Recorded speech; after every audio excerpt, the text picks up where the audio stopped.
Hi, good afternoon and welcome to today's webinar. We appreciate everyone joining us. Just one brief housekeeping item before we get started.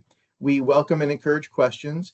Please use the chat box to ask your questions. They'll be monitored by one of our team members here, and we'll be happy to address questions at the end of the presentation. So please use the chat box.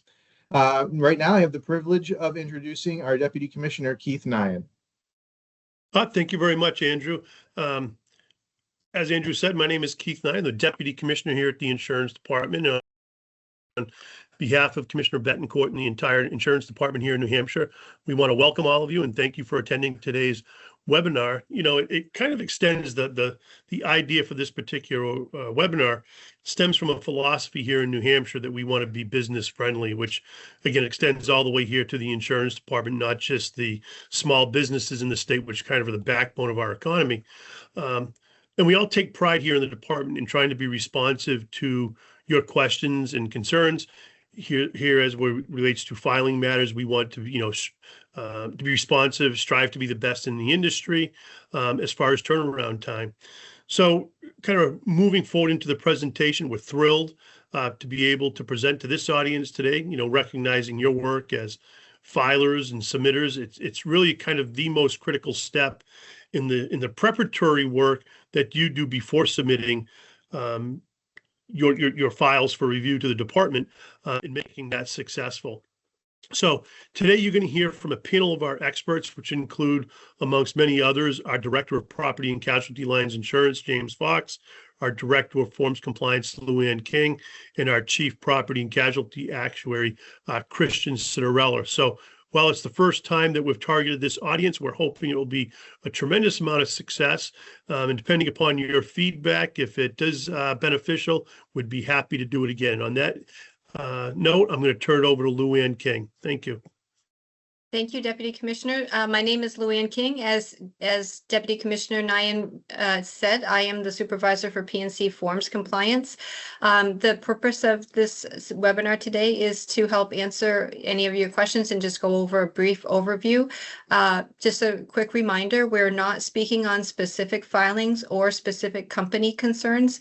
This is a general overview, so if you have a specific question on your specific filing, that really needs to be addressed outside of this webinar, although we're very happy to help you with that. Today's forum is being conducted for informational purposes only. It does not constitute legal advice and it is not binding upon the department. Briefly, I just wanted to finish the round of introductions from here at the Insurance Department. We've already heard from Deputy Commissioner Keith Nyan, and we've heard from Andrew Demers, the Director of Communications. James Fox will be joining us. He's the Property and Casualty Director. Emily Doherty, the Property and Casualty Legal Counsel. Christian Citarella, our Chief Property and Casualty Actuary. Sean Rosine, our Property and Casualty Actuarial Analyst. Allison Lane, Property and Casualty Workflow Coordinator. Christopher Moreau, Insurance Company Examiner 2 on the P&C Compliance Unit. And AJ Kierstead is here. He's our Consumer Outreach Coordinator as well. With that, I'm going to pass it off to Allison. Allison? I'm Allison Lane. I'm the Workflow Coordinator for P&C here at the Department of Insurance here at New Hampshire. And I'm the one who primarily handles intake and initial review of all the filings that we get in. I want to start off by saying that the majority of the filers do an excellent job with their submissions. So while there are few errors to speak of, there are a couple common ones that I see almost every day. The first one being that form filings need to provide an effective date and a renewal date of at least 30 days from the date of filing. This is a rule that's commonly overlooked, as it would make sense that an effective date at the beginning of the month following, and the department's turnaround time that we pride ourselves on is typically a lot less than 30 days. However, it is a rule that at least a full 30 days is in fact a requirement. Secondly, regarding intake, that if submitting a replacement of an already approved form or rule, that the clean copy needs to be submitted together along with the marked up copy of the form that it's replacing. Additionally, replacement form filings specifically need to have the clean copy and marked up copy submitted together on the same line on the form schedule, where rule replacements allow for marked up copies to be included in the supporting documents. That's all I have.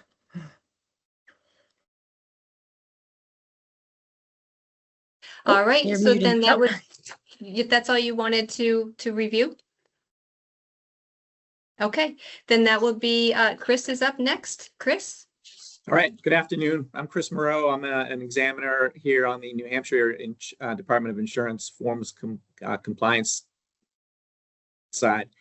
My job is to read the filings after they've gone through Allison with her initial intake and ensure that the content adheres to all New Hampshire laws and regulations. One of the first things that we look for when a form hits an examiner's desk is the TOI and the sub-TOI. It helps us to get a frame of reference as to what we'll be reading, and it is a searchable field for people to find a filing or a group of filings on a particular topic.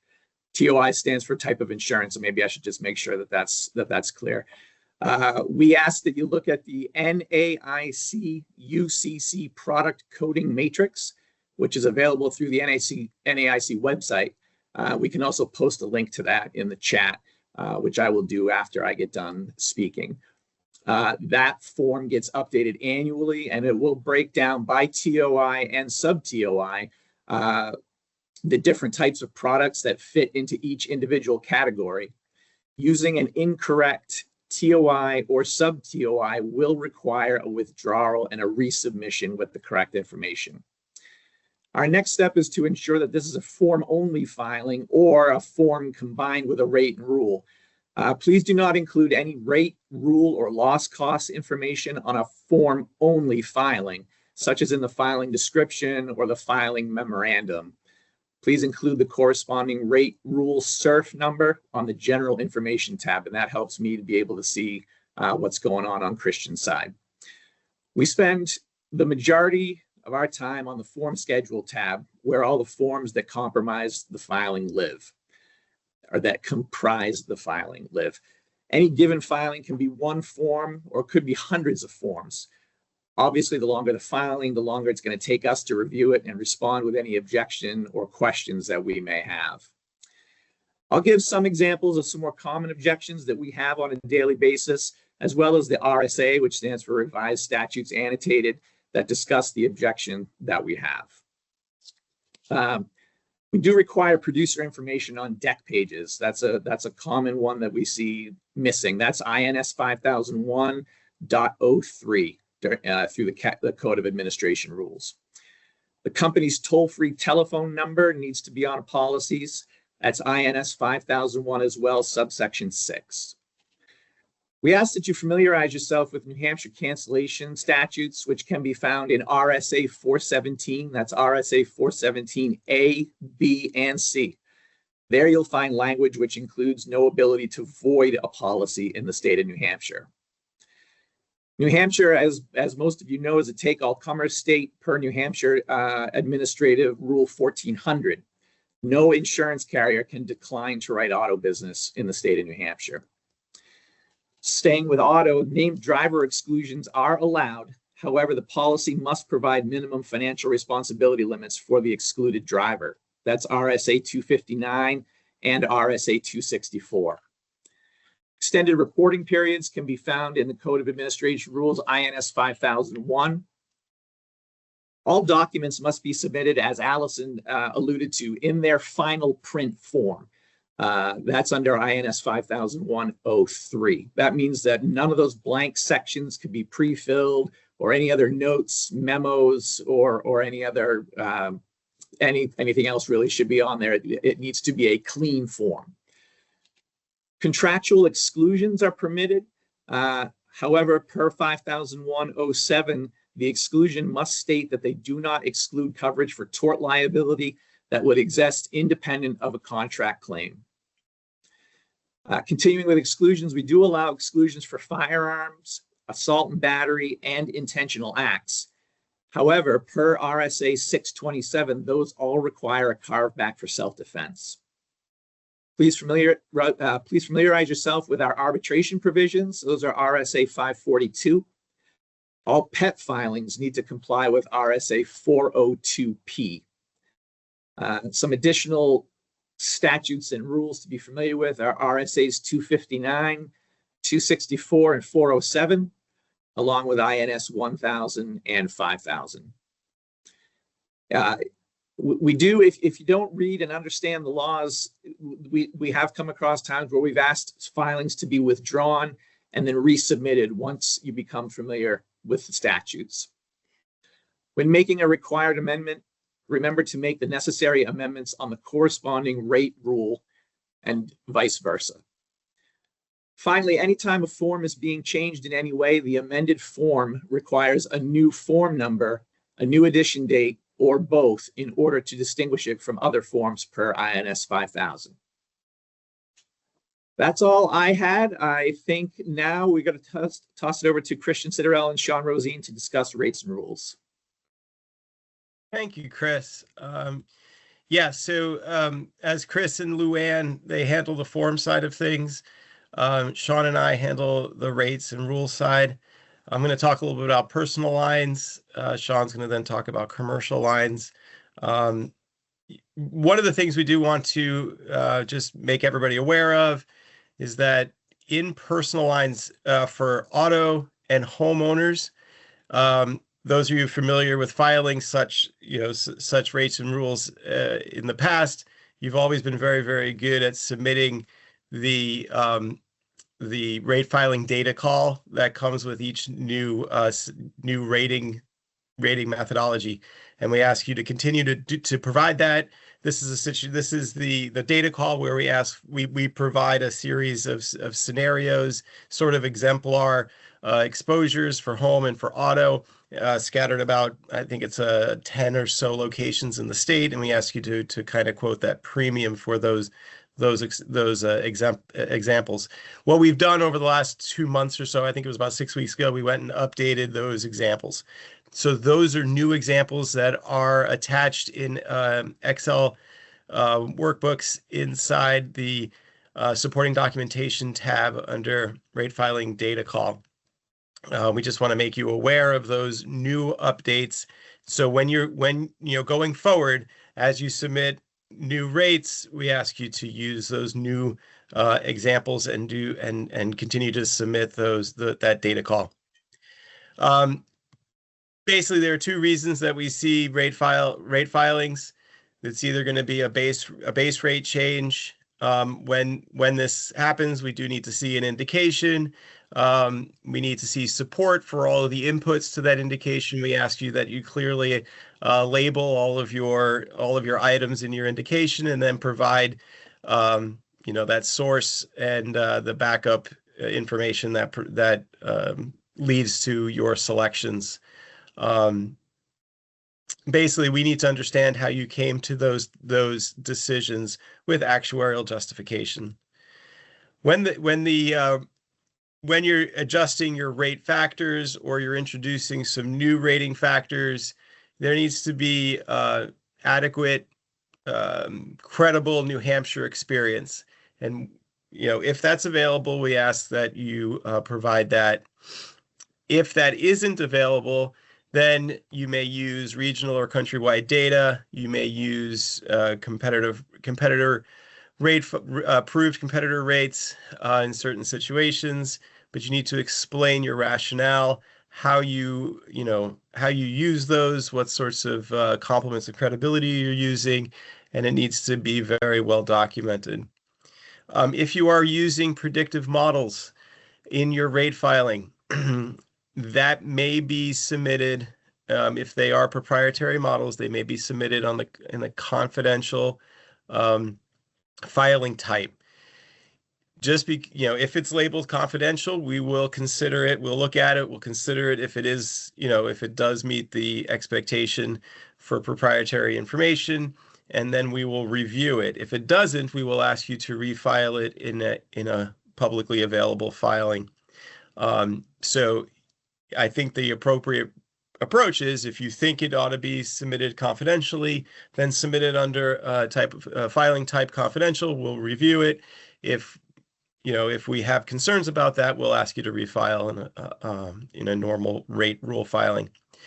If it is filed under a confidential filing, it will not become public. So that's why we encourage you to do it that way. The other things I thought I ought to mention too is other types of filings that may be filed confidentially are underwriting guidelines that need to be filed for personal lines, and consent to rate forms. So those can be filed confidentially as well. We do see those maybe a few times a year. When you are submitting predictive analytics, predictive models for review, we ask you to share all, thoroughly describe in detail the data sources, the scope of the data, how old the data is, and any inconsistencies in data, how you're dealing with or how you're adjusting for missing data, and how you're using the data. Also, we ask that you provide what we call a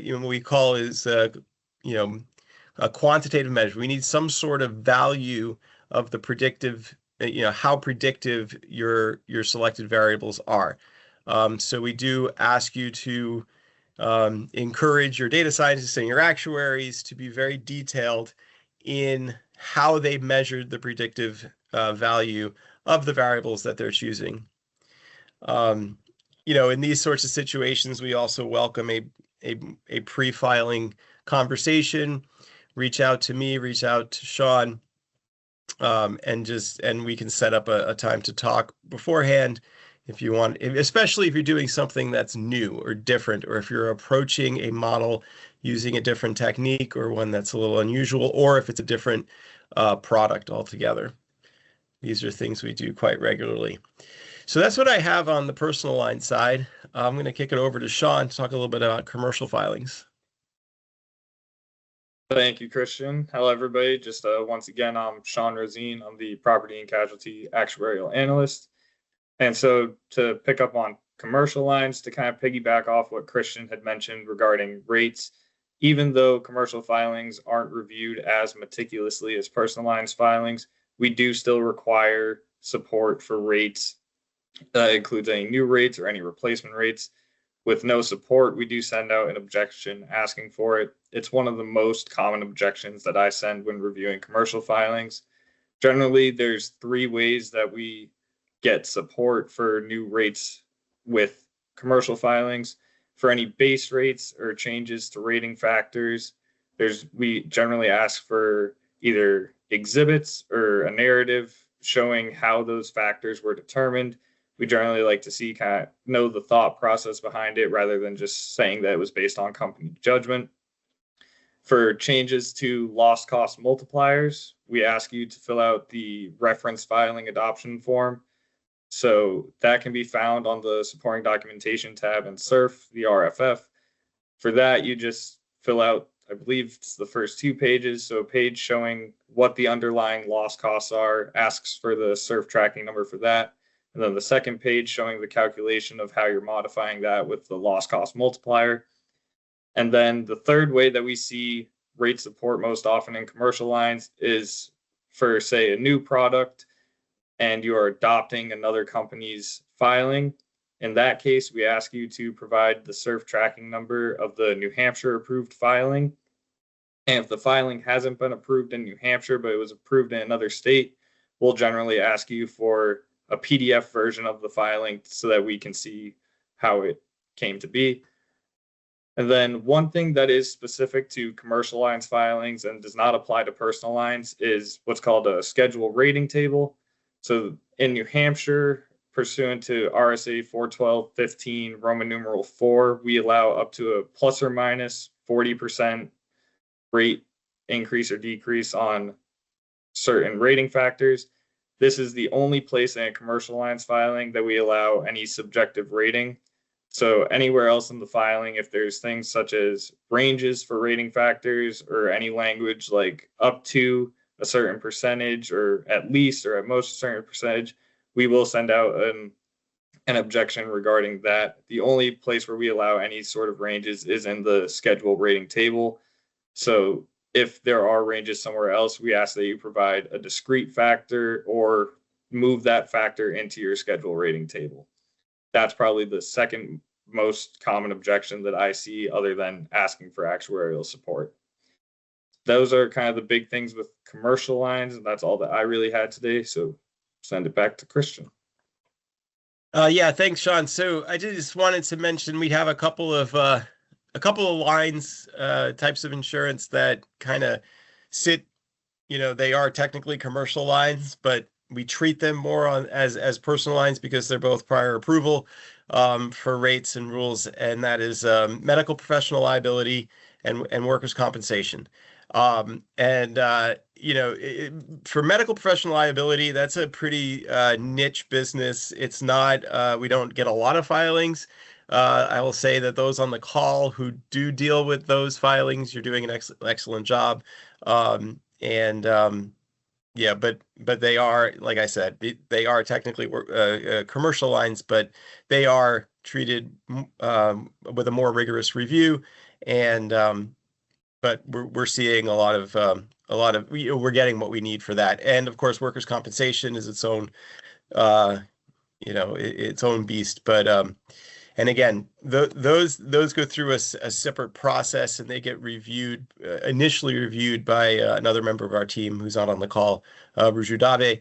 And again, you know who you are. Those of you that are filing for workers' comp, you're doing a fine job, and I'm sure you've had interactions with Ruju when necessary. So with that, I think I'm handing it off. Luann, help me out. Am I handing it off to James? Yes, that is correct. There you go. James is our director of property and casualty. What are we at? We're at good afternoon. My name is James Fox. I'm the P&C director. I'd like to just Christian just said people are doing a fine job, and I would like to first of all say everybody is doing a fine job. I see a lot of filings, and I think everybody does a great job. I've kind of taken down notes as we were going along.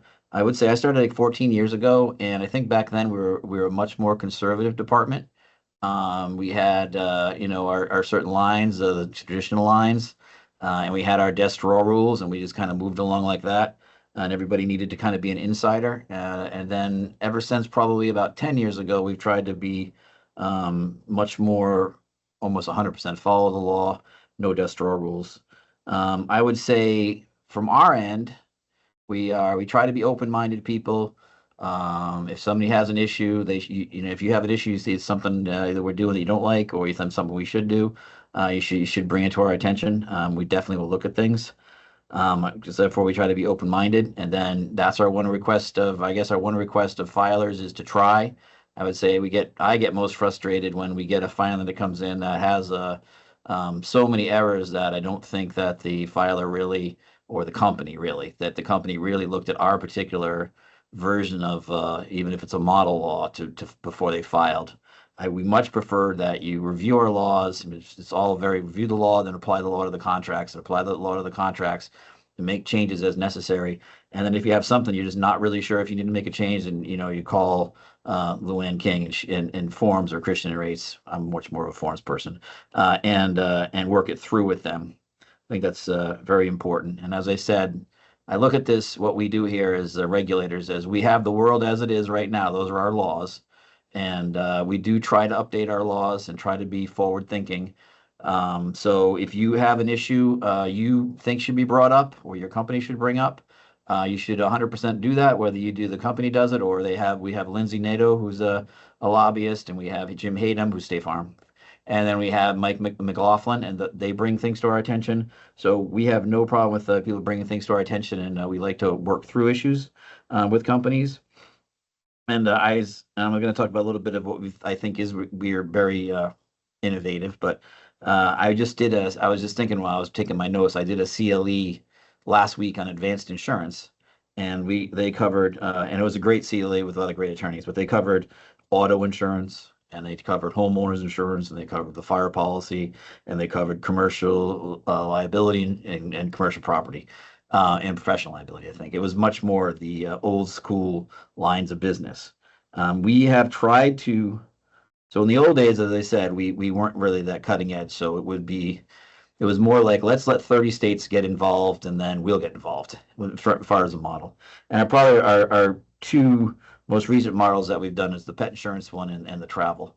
And pet insurance, we were way out in front. I mean, we're probably in the first 5. And we just had an NAIC, those who don't know, that's the National Association of Insurance Commissioners, which is kind of the overarching entity that kind of pulls every state together. And they asked us to speak on the pet insurance model and how it has worked and not worked in our state so far. So we got to do that, which was great. But I always say, I said then, and I would say now that way. So we did the pet insurance and we did the travel. So those are really newer types of insurance. I mean, when I was, I'd say 20 years ago, pets we viewed them as property and whatever their value is and moved on. So when the pet insurance law went into place, it was a little bit confusing for us because it's much more of a health policy in a way. And there was actually some people that thought it should be under H, like ancillary health, but it is with us. And then travel insurance, that one was a lot of back and forth. That one had more back and forth with lobbyists. But I view those as kind of like tryouts. They're currently in tryout mode. We get a lot of input from the consumer unit, and then we kind of see how things are working or not working. We've had several things that have been an issue with travel, so we want to work through those in the future. And we've had a couple issues, much less with pet insurance. So we are going to have to work on a couple of things to clarify a few things. I mean, that's really our goal, is to make sure things are working. It's kind of a balance, working well for the consumers and also understanding the needs of the industry. So we try to balance those two things. We're not always perfect at it. Another thing that we've kind of done, we've kind of updated, which will be example, we had, which is not insurance, but it's very close to insurance. We had consumer guarantee contracts. So that's if you go to a store and buy something, they'll ask you if you want an extended warranty. That's a consumer guarantee contract. And we had that for a long time here, and we always call it insurance light. But then we kind of realized that those vulnerable populations that this was companies were interacting with. So we spent a lot of time, Commissioner Betancourt, this is one of his directives to us, spent a lot of time kind of beefing that law up. And we did that. So now that law has also been beefed up, and the forms team, that will also be a filer thing now, because they're all being filed and reviewed by the forms team. And we're going to see how that goes. We've identified a couple issues there that we're a little bit concerned with. I don't want to say what specific things are, because I'm not even saying that we're going to stop things that are currently happening, but we're looking into them. Those people that are doing them, we'll be discussing with them. There was one of my little things I wrote down here, recent and emerging topics. The one thing I would prefer to go through rather than that is go through things that are currently really hot here. One is anybody has a mold exclusion and how it's applied. We're looking at mold, and that's in Rule 5000, which so if everybody hasn't looked at Rule 5000, Rule 5000 is how you file rates and forms, and that's really important. But at the end, the last section, I think, is really substantive things that we expect the insurance companies to adhere to. And if you wonder why it's there, what we did was, long ago, we had the desk drawer rules. We got rid of all of them, and the ones that survived out of the many, many that existed are in the end of Rule 5000. And one of them is mold. If you read it, it's a little confusing how it really should apply, so we're going to probably end up rewriting it. Another thing we're doing is non-renewal, non-pay, and that's an auto. So the issue in there is if people say, if the company says, if you don't make the first payment, we're going to assume you don't want the policy, and then they don't issue a cancellation or non-renewal for non-pay. Our current position is that you need to do that because the statute is mandatory on that, and that's 417A.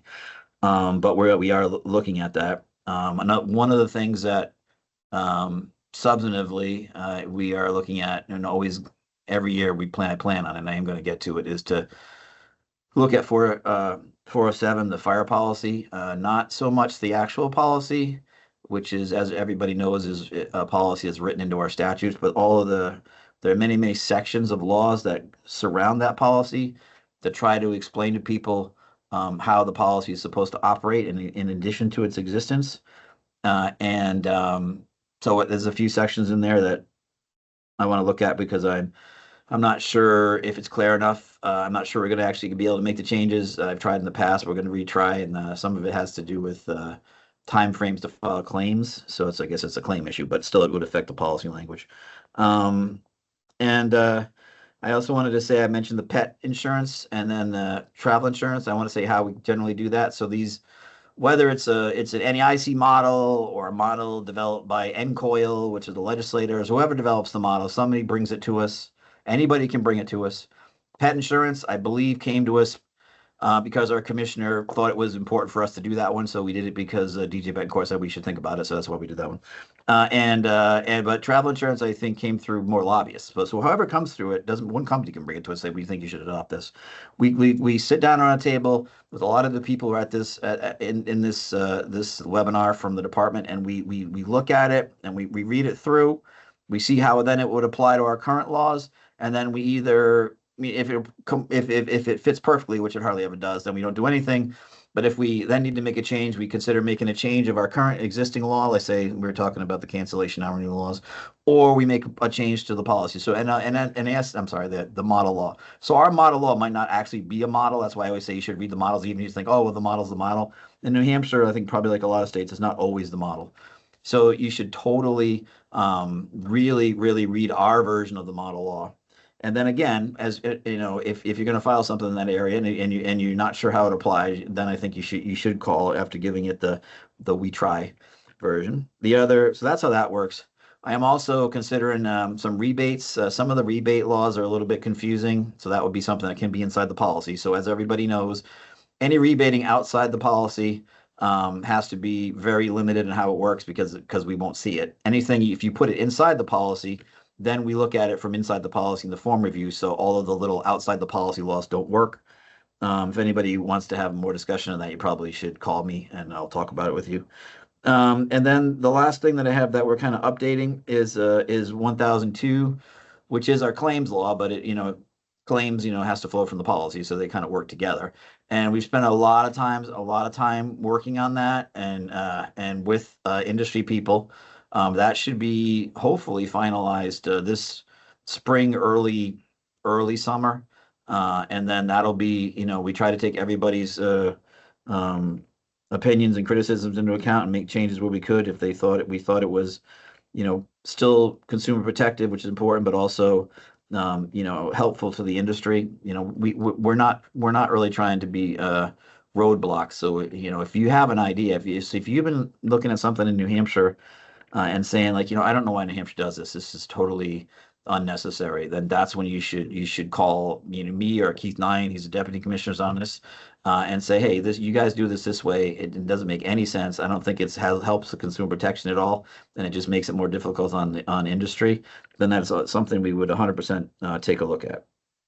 One more law we are considering cleaning up is the aftermarket parts law, because some of it's actually a little bit vague. And as probably people know, or maybe they don't know, if the newer the car, the more likely you have to use original equipment manufacturer parts, not aftermarket parts. And again, we have tried very, very, very diligently to get rid of desk drawer rules. And I always say, you got to also remember, sometimes desk drawer rules are, ended up being pro-consumer, but there are the desk drawer rules that are really pro-company, so that they're all gone. So if there's something that we used to have as a desk drawer rule or something that we don't have in law that you think that should be in law, we would totally consider, taking that into account and adding another standard that we don't currently have. I think everybody here has kind of laid out the laws that are important to read. I would say 5001 and then 417 A, B, and C, 407 for the fire policy. You have to go over to the Department of Safety for auto, because we don't actually control those laws. We get to change them a lot, but we don't really control them. So that's 25961, and this is all RSA, and you can look at it online. 25961 and the 264. That's a Financial Responsibility Act. We do all of that. The fact that we're the only take-all-comers state, that is, and we don't have mandatory insurance, that is a 1400 rule. But other than that, I would say, from our perspective, we are trying to be open-minded as much as we can while still protecting the consumer. And if there's a new idea out there that it has the same level of consumer protection or almost, And it's something that industry thinks should be implemented. 100% you call me, or you can call Keith Nyan, or you can even call the commissioner. He's a very accessible person, and say, I really like you guys to take a look at this. And we're a small department. We meet as a group and we look at things. That's why I would say if you file something with Christian, or you file something for rates, or if you file something with Luann for forms, yeah, I don't really like so much when people then like try to call me. I could kind of like have you kind of going around them. If you have an issue you want brought up, you can talk to them and ask that this be elevated a bit, and they'll, I'm 3 doors down from Luann, and I think I'm 4 doors down from Christian, so it's not like we're in the same hallway. So that's probably the better way to do it, because I would also say that probably in the 14 years that I've been here, it's very rare that we all work very hard and we know our laws, that there's a different result when you come to me. But it has happened, not very often. But again, I would say at the end of the day, we like everybody on your end to try, and I can guarantee you on our end, we're sincerely trying. And we understand that the industry has a tough job to get all the laws right, and we're here to help, and we'd like to continue to help. And as I said, if anybody wants to give me a call, my number is 603-271-2502, 2502, and I'd be happy to discuss things further with you. We got rid of our phones, so I'll probably call you back on my cell phone just because I don't understand the new phone system. But thank you. That's all I have. I'm not sure. I think I'm throwing it to Christian and Chris. Yeah, we just wanted to address any questions that might have come up in the chat. And we did get a couple of questions regarding ranges, relative to what Sean was talking about ranges inside commercial rate filings. And in a commercial rating manual, we do interpret the law as Sean mentioned. Correct me if I'm wrong, Sean. It was RSA 412 15-4, right? Roman numeral 4. Is that right? And so that's where schedule rating is. It's permitted in commercial lines, and that's where you can deviate from your rating manual. And you can deviate from your rating manual according to your filed schedule rating chart, and that's it. You cannot, so that's how we interpret, where we do not permit ranges that allow for subjectivity in the rating manual. Now, there are situations where ranges are legitimate if there's a situation where there's interpolation. So you might have, if something has to do with like in like commercial auto where you have miles driven, or where there's the range of where the factor itself might be a range, or that variable might be a range. You might do like I don't know, payroll or something within ranges, or and then the corresponding factors might also be a range where it's a linear interpolation. If that's the situation and it's written into the rule, into that rating rule that says this is how we're going to apply this factor, and it's because it's a linear interpolation of these ranges, then I would not consider that, a subjective range. If what we're worried about is when you have like a discrete, rating characteristic, 3 prior claims in the last 3 years, or 3 or 4 prior claims in the last 3 years, and then you get a range of factors associated with that. And sometimes we see a wide range. It might be a factor of 1.2 to 2.5 or something like this, and that's not, that goes way beyond the plus 40%, right? So, that is not acceptable. All subjective rating needs to be written within the schedule rating portion of your rating manual, and then capped at plus or minus 40%.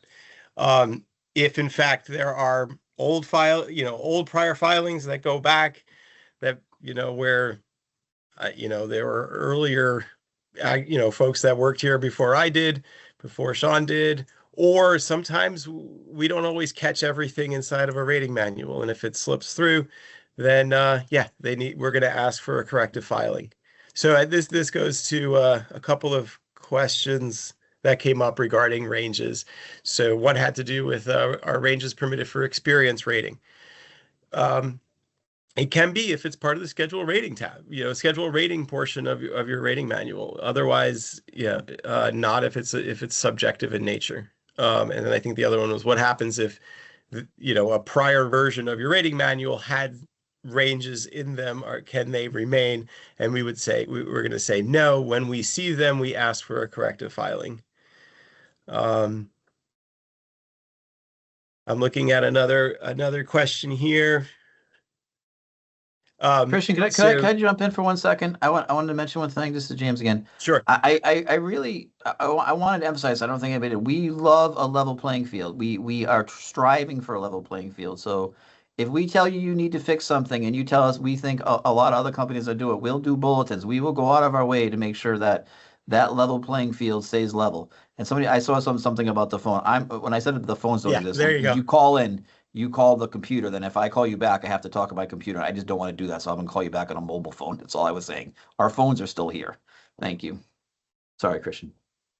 No worries. We're going to, there are phones, and all of our phone numbers are the same phone numbers they were prior to the conversion over to using our laptops as phones. So I think that's all I see in the, as far as questions in the chat. Luann, anything else that I have forgotten, or anything else that you may have thought of? No, I want to echo what I've heard everyone else say, is that we do believe everyone is doing a fantastic job submitting their filings, and that we are here to work with the filers. And we put this forum out to try to help facilitate getting complete filings in, so that we can return a faster approval or an acknowledgement, so that it's mutually beneficial, and that we are open for suggestions for topics for future forums. The SURF instructions are out there. I do try to put in new information as it becomes necessary, right on the SURF system under the New Hampshire Property and Casualty Filing Rules. And I think with that, are there any more? Did I see a question come in? We have a new question from Lizette. Lizette has a question about underwriting guidelines. Should the clean copy be filed under the rate rule schedule instead of the prior practice of placing both clean and track changes versions within the underwriting guidelines, personal lines file, rate filings of the supporting documentations tab? Clean versions to be moved to the rate rule schedule. Okay, so generally speaking, I review those, and I'll review them wherever they show up. Yes, more times than not, they're filed in the supporting documentations tab, and I'm fine with that. If you're asked to put them somewhere else, yeah, please put them somewhere else. I guess I don't mind. If in the general information tab it says we're also updating our underwriting guidelines, then I'll find them wherever they are. But usually it's usually inside the supporting documentations tab. If I could add, Sure. I think with forms specifically, they need to be together. There's no exception. There's no supporting documents tab that's allowed for forms, but it seems like there's more flexibility for rules. Just to add some clarification. Right. That we're talking about specifically underwriting guidelines. So right. Just for underwriting guidelines, I usually see them in supporting documentation. So for effective dates, so this is a question from Charlene. For effective dates, if new programs should be provide renewal effective dates? This is a very good question. I appreciate that. We do, so I'm going to explain how I approach it. Folks on the form side may interpret this differently. I just kind of approach it from a, what I consider a logical, practical approach. We don't require updating, we don't require updated rates, as they might do on the health side of things, on the other side of the building. PNC, once you submit rates and rules, they stay there in perpetuity until you either update them or ask for them to be taken down, right? So it is my understanding, and my kind of logical conclusion is that these are the rates that are going to be used at renewal. So if if it's a brand new program, you're submitting rates for the first time, then they're going to be used for renewal. So I put in renewal date as the same as the effective date for new business, because going forward, you're going to be using them for renewal going forward. In practice, I don't know that really matters a whole lot, but in my mind, that's how that makes sense. Luann, how do you interpret that? I interpret the effective date. So if it's an initial product filing and there isn't a book of business out there under this yet, because they're waiting for the forms and the rates and the rules to be approved, I would say that what we see most often is just the new business effective date, because that is saying that these forms are not applying to an existing book of business. Sometimes I'll see a staggered, if it's a product that's already out there in industry, it's in practice, and they're just maybe making either adding endorsements or replacing endorsements in some way. I'll see a new business effective date as well as a renewal, and that just signifies to me that new policies will be eligible for these new forms as of this date, but the rolling book of business will be eligible. Maybe it'll be a staggered renewal effective date. That's my interpretation. I'm going to say I'll never kick it back. I'll never send an objection on an initial product filing that doesn't have a renewal effective date, but I will if it's a product already in use. Exactly. So, and I think what we'll say to that is, and I agree, we would never, if it's a brand new product, we would never have an objection for an absence of a renewal date. When it comes to time for me to approve that filing, I will enter into the disposition a renewal date the same as a renewal effective date as the same as the new business effective date, as I said, because that's how it works inside my brain. So if that helps the person who asked that question, good. If not, please reach out and we can maybe explain it a little better, or understand your particular purpose for that question a little more. And then there's a question here from Heath that says, "Can insurance 5,000 be?" Oh, okay. So it says that New Hampshire is one of the few states that requires them both clean new forms and side-by-sides to be both filed in the forms tab.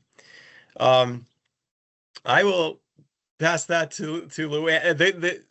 The request is, could we change 5,000 to allow the side-by-sides to be filed in the supporting documentations tab? I think I might know the answer, but go ahead, Luann. I would say that we can discuss it internally here.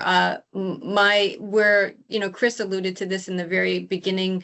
Sometimes our filings are 700 forms, and for us to toggle from the supporting docs tab back and forth to the form schedule tab, a filing of a large size like that would be confusing, to say the least, because on the supporting documentation tab, you're going to group all of those under one of the buckets. In other words, under the form schedule tab, it is literally attached to the final print. So you're looking at both at the same time. I think that that's the reasoning behind that, if I'm saying that correctly, because the volume of forms can sometimes be overwhelming, and there wouldn't be an easy way for us to continuously match them up, where the form schedule tab literally is designed for that very purpose, and it attaches the red line to the final print. James, do you disagree with what I'm saying?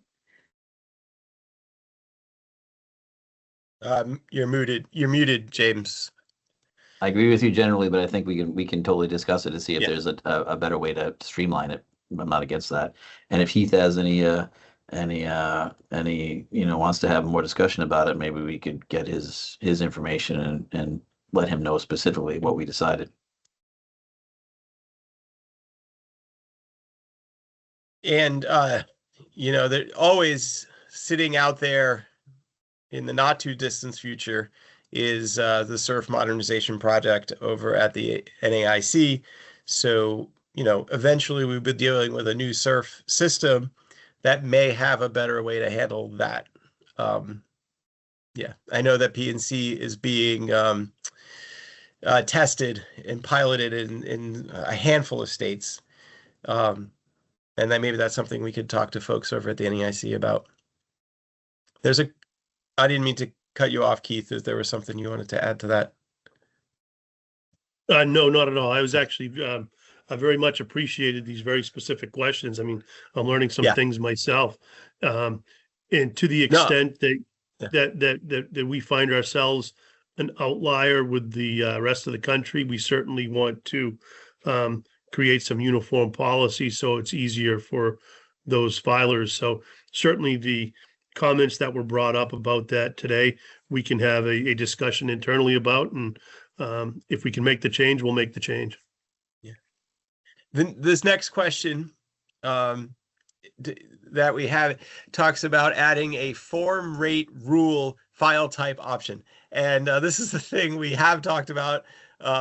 We understand that was a bit of an oversight. And is it that it might be too long of a file type to work into the system? I can't remember exactly why we don't have that. We have form rate and we have form rule options. We don't have a form rate rule option right now. And Luann, do you remember why that isn't the case?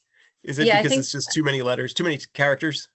I do think it is. And I think if there's a rate component, we encourage the defaulting to the form rate. And if it's a rule component, we just want the form/rule. Yeah.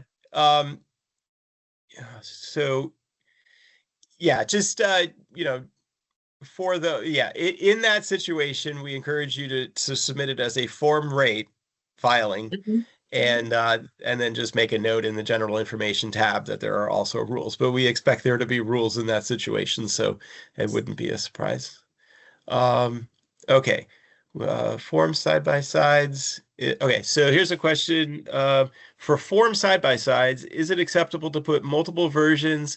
For example, if the filing is for multiple companies and the previous version of the form was different. There you go, Luann. I'm sure you've seen that before.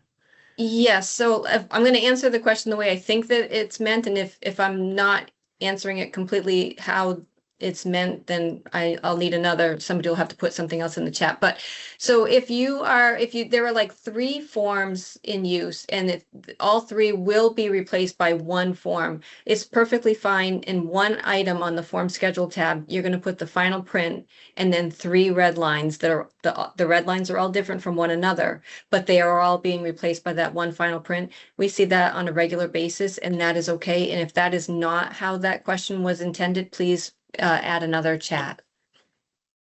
Yeah, I think you nailed it, because we got a perfect thank you in the chat. So well done. Okay, so from Nitsa, we have I have a question. When submitting filings for various TOIs with the same forms, what is the best way to work around forms being revised if a filing was approved for one TOI? When is the cutoff the state is willing to reopen the filing to revise the form? So we have a couple questions there. I'm going to attack the first one. I have a question when submitting forms for various TOIs with the same form. So there's an interline option for the TOI. Yeah. So that would handle that. For example, like your signature pages, your jackets, and that type of thing. We see that quite frequently submitted on an interline TOI, which would cover all the TOIs. Just put in, like Christian says, just use the supporting docs or the general information to give us as much information as possible, what TOIs or lines of business that'll be applying to.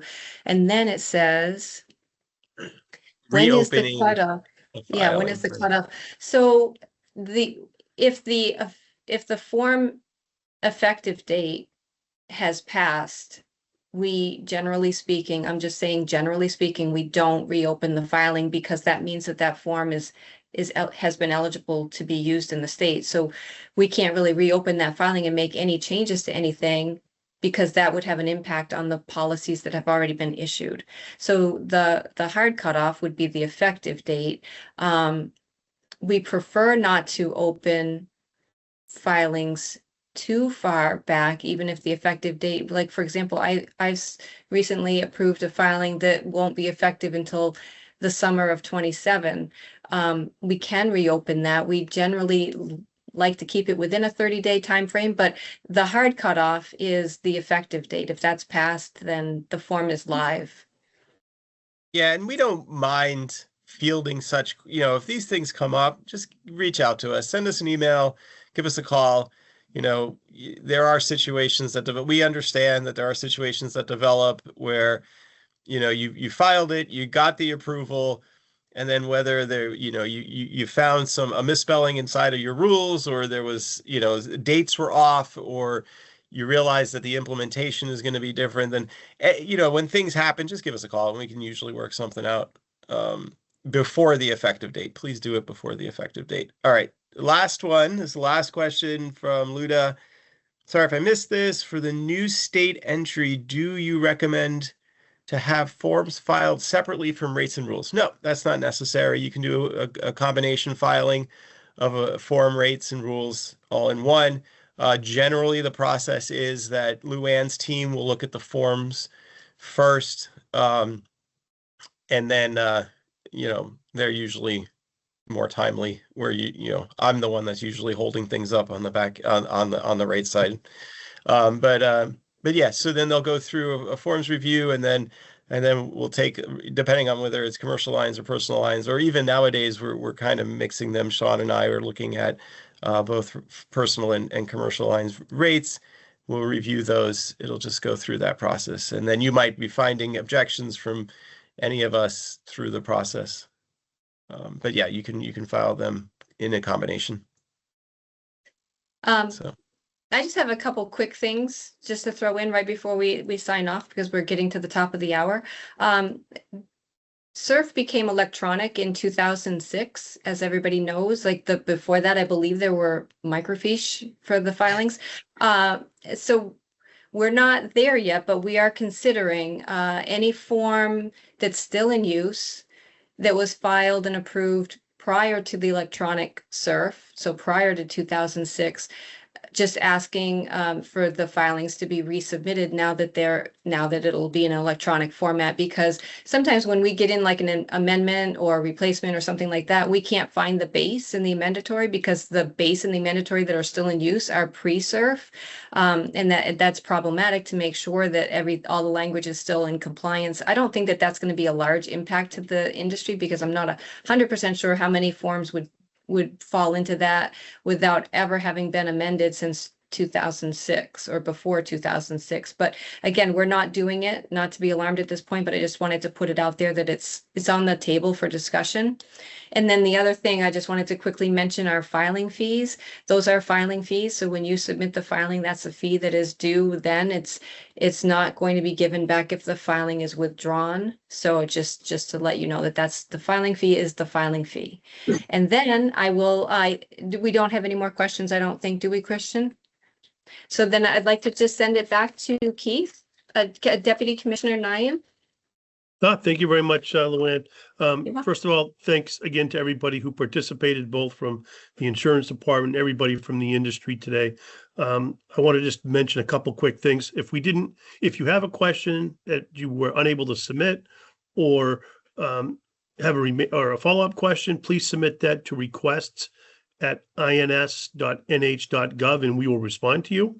And while I think it's known to everybody that the quickest way to a form approval is to have a good, clean submission up front using the SURF system, to the extent that any of you on the call today if you believe you have a new product filing, or you believe you have a question that can be answered in 10 minutes, 20 minutes, whatever it takes, and that's going to shave days off the approval process, please pick up the phone and call us. We'd rather have those discussions to speed the process up for you than to go the back and forth in long drawn out, emails and objections, et cetera. So, take us up on our offer. We'll speak to you if you have anything that's unique going on.